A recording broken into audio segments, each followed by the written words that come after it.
Juan Kapitulo 10. Katotohanang sinasabi ko sa inyo, ang pumapasok sa hindi pintuan ng kulungan ng mga tupa kundi umaakyat sa ibang daan, ang gayon ay tulisan at magnanakaw.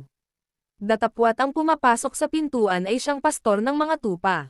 Binubuksan siya ng bantay pinto, at dinirinig ng mga tupa ang kanyang tinig, at tinatawag ang kanyang sariling mga tupa sa pangalan, at sila'y inihahatid sa labas. Pagka nailabas na niya ang lahat ng sariling kanya, ay pinangungunahan niya sila, at nagsisisunod sa kanya ang mga tupa, sapagkat nakikilala nila ang kanyang tinig. At sa iba'y hindi sila magsisisunod, kundi magsisitakas sa kanya, sapagkat hindi nila nakikilala ang tinig ng mga iba. Sinalita ni Jesus sa kanila ang talinghagang ito, datapwat hindi nila napagunawa kung anong mga bagay ang sa kanila'y sinasalita. Muli ngang sinabi sa kanila ni Jesus, Katotohanang sinasabi ko sa inyo, ako ang pintuan ng mga tupa. Ang lahat ng nanggona sa aking nagsiparito ay mga magnanakaw at mga tulisan, datapwat hindi sila dininag ng mga tupa. Ako ang pintuan, ang sinumang taong pumasok sa akin, ay siya'y maliligtas, at papasok at lalabas, at makasusumpong ng pastulan. Hindi pumaparito ang magnanakaw, kundi upang magnakaw, at pumatay, at pumuksa. Ako'y naparito upang sila'y magkaroon ng buhay, at magkaroon ng kasaganaan nito. Ako ang mabuting pastor, ibinibigay ng mabuting pastor ang kanyang buhay dahil sa mga tupa. Ang nagpapaupa, at hindi ang pastor, na hindi may-ari ng mga tupa, ay nakikitang dumarating ang lobo, at pinababayaan ang mga tupa, at tumatakas, at inaagaw sila ng lobo, at pinapangangalat. Siya'y tumatakas sapagkat siya'y upahan, at hindi ipinagmamalasakit ang mga tupa. Ako ang mabuting pastor, at nakikilala ko ang sariling akin, at ang sariling akin ay nakikilala ako. Gaya ng pagkakilala sa akin ng Ama, at ng sa Ama ay pagkakilala ko, at ibinibigay ko ang aking buhay dahil sa mga tupa. At mayroon akong ibang mga tupa, na hindi sa kulungang ito, sila'y kailangan din namang dalhin ko, at kanilang diringgin ang aking tinig, at sila'y magiging isang kawan, at magkakaroon ng isang pastor. Dahil dito'y sinisinta ako ng Ama, sapagkat ibinibigay ko ang aking buhay, upang kunin kong muli. Sino may hindi nag-aalis sa akin nito, kundi kusa kong ibinibigay. May kapangyarihan akong magbigay nito, at may kapangyarihan akong kumuhang muli. Tinanggap ko ang utos na ito sa aking Ama. At muling nagkaroon ng isang pagbabahabahagi sa gitna ng mga Hudyo dahil sa mga salitang ito. At sinasabi ng marami sa kanila, mayroon siyang demonyo, at siya'y nauulol, bakit ninyo siya pinakikinggan? Sinasabi ng mga iba, hindi sa inaalihan ng demonyo ang mga sabing ito. Maaari bagang ang demonyo ay makapagpadilat ng mga mata ng bulag.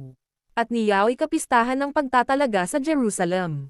Nooy taganaw, at naglalakad si Jesus sa templo sa portiko ni Salomon. Nilaybot nga siya ng mga Hudyo, at sa kanya'y sinabi, hanggang kailan mo pa baga pag-aalinlanganan kami? Kung ikaw ang Kristo, ay sabihin mong maliwanag sa amin.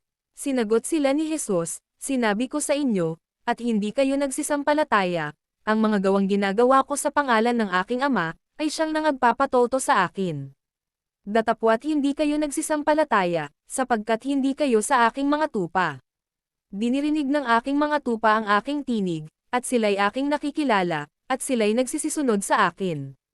At sila'y binibigyan ko ng walang hanggang buhay, at kailan may hindi sila malilipol, at hindi sila aagawin ng sinuman sa aking kamay. Ang aking Ama, na sa kanila ay nagbigay sa akin, ay lalong dakila kaysa lahat, at hindi sila maaagaw ninuman sa kamay ng Ama.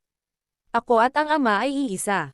Nagsidampot uli ng mga bato ang mga Hudyo, upang siya'y batuhin. Sinagot sila ni Jesus, maraming mabubuting gawa na mula sa Ama ang ipinakita ko sa inyo, alin sa mga gawang yaon ang ibinabato ninyo sa akin?